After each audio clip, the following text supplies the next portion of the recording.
Oh, hello mga katemas, kukunin na natin yung ating, meron po tayong dalawang nukos doon mga katemas, so, dalawang nukos yan, at kukunin po natin kasi yung huli natin mga katemas, 3 piraso lang talaga. Yan po, yan, nahulog pa.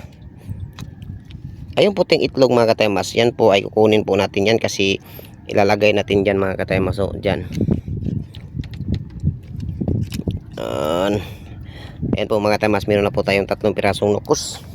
At yung itlog na yan mga katemas na puti or white yan, kukunin natin yan kasi ilalagay natin dyan, oh, dyan sa bubo trap na yan o fish trap na yan. Bubo trap, squid trap pala mga katemas, hindi pala fish trap. Yan mga katemas, nilagyan po natin dyan ng mga kahoy-kahoy dyan sa loob ng bubo trap natin kasi para yan po yung kapitan ng nukos. Kasi kung hindi natin yan lagyan mga katemas, hindi yan papasok ng nukos, kaya lalagyan talaga natin yan. At ito po yung ating itong nukos na 3 pirasong nukos talaga po yan, 3 piraso. Ayan po mga katemas, so meron po tayong 6 na piraso mga katemas ito yung unang nukos, pangalawang nukos. Yan po mga katemas, kukunin na po natin yan. Ito yung pangatlo, yan,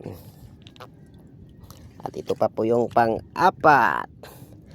Makabili na po tayo ngayon mga katemas ng lubid o PC kasi gagamitin natin bukas. At ito na po yung mga katemas, yung pang-5.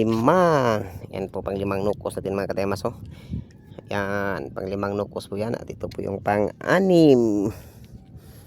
6 na pirasong nukos talaga yan mga katemas, 6 na piraso.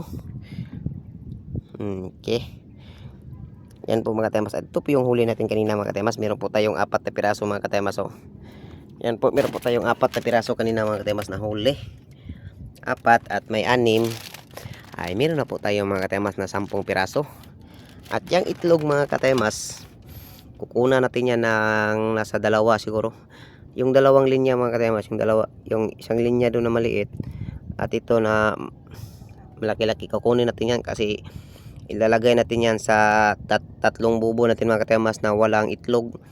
Ilalagay yan, yan talaga mga katemas yung pinaka-importante po talaga sa lahat ng ilagay natin sa ating bubo trap, kasi yan yung importante mga katemas. Kasi pag wala yung itlog na yan mga katemas, hindi tayo makakuha ng nukos or pusit. Yun yung luma na itlog mga katemas, so yun matagal na yung mga katemas, nasa 2 linggo na siguro yung itlog na yun, 2 linggo. Kaya ang ano natin yan sa itlog na yun mga katemas, dyan lang papipisain natin yan dyan. Hindi naman madami, kaso kung madami mga katemas, kukunin talaga natin yan at itatapon sa lagat, mapipisa rin naman yun. Yan, okay, thank you mga katemas, meron na po tayong 6 na piraso. O hello mga katemas, ayan po mga katemas, may 3 laman po na nukos yun mga katemas. Ayan, ito po yung panghuling 4 na tinabubo mga katemas. Meron pa po tayong 3 bubo at wala yung itlog mga katemas. Lalagyan natin yun ng itlog ito mga katemas. Inano natin yung itlog mga katemas, inano na, sinipirit na mga katemas, gibog-buwag na, iniwalay na. At yan 3 piraso yan mga katemas sa isang bubo mga katemas.